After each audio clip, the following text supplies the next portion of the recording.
हम सच कहेंगे फिर भी मुकदमा हार जाएंगे, वो झूठ बोलेगा और लाजवाब कर देगा, लेकिन इनकी सच्चाई लगता है किसी से बर्दाश्त हो नहीं पा रही है। रामेश्वर चौरसिया जी, आपका क्या रिएक्शन है?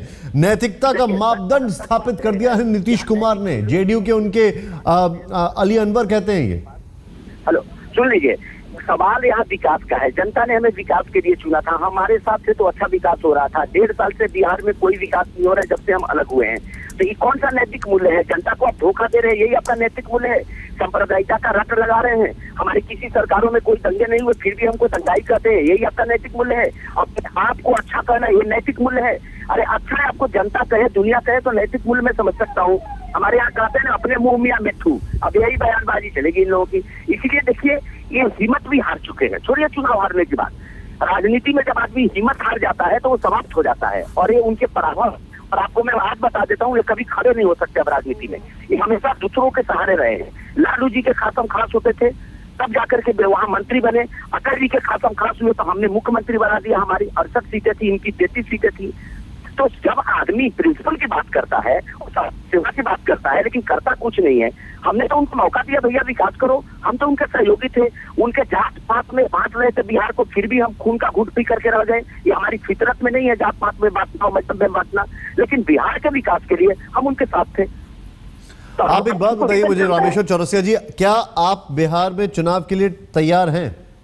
देखो भाई, हम तो राजनीतिक दल है, हम तो जब चुनाव कराने तैयार है, लेकिन चुनाव की जिम्मेवारी हमारे ऊपर नहीं आए। जनता का वोट, इसके लिए हम सतर्क हैं। हमने कभी तोड़ने की कोशिश नहीं, आज भी हम नहीं कर रहे। वो तो खुद ही भाग रहे हैं। तो जनता को नया मैंडेट चाहिए, हो सकता है उनके सारे विधायक हमारे पास आ जाए, हम सरकार बना ले। चुनाव कोई नहीं चाहता, हम नहीं चाहते चुनाव पहले हो, हम चाहते हैं बिहार का विकास हो। मगर आप लाइन लगी हुई है। आप बिहार पर बात करें, कल परसों तक देखिएगा झारखंड का भी वही हाल होगा, उत्तराखंड का वही हाल होगा, यूपी का भी हो जाए तो कोई पता नहीं है। ये सब डर चुके हैं। नहीं, मैं आपसे समझना ये चाह रहा हूँ रामेश्वर चौरसिया जी, ये तो मैं आपकी खुशी समझ सकता हूँ, आपके वैसे भी अच्छे दिन आ गए हैं जैसा आप लोग बता रहे हैं, लेकिन मैं समझना ये चाहता हूँ कि अगर वहां पर चुनाव होते हैं तो आप चुनाव के लिए तैयार हैं? पहला सवाल तो ये है। और दूसरा ये है कि अगर जैसा सुशील मोदी जी कह रहे हैं कि जेडीयू के कुछ लोग टूट के आपकी तरफ आते हैं तो आपको उससे भी कोई आपत्ति नहीं है? नहीं, देखिए उसमें 2 फैक्टर है। हम कह दें कि टूट के आ रहे हैं तो 50 टूटने से नहीं होगा। जेडीयू के पास आज की डेट में 112 विधायक है, तो 112 का 1/3 करीब 76 होता है। तो 76 आ जाते हैं तब तो ठीक है, उनकी सदस्यता बच जाएगी।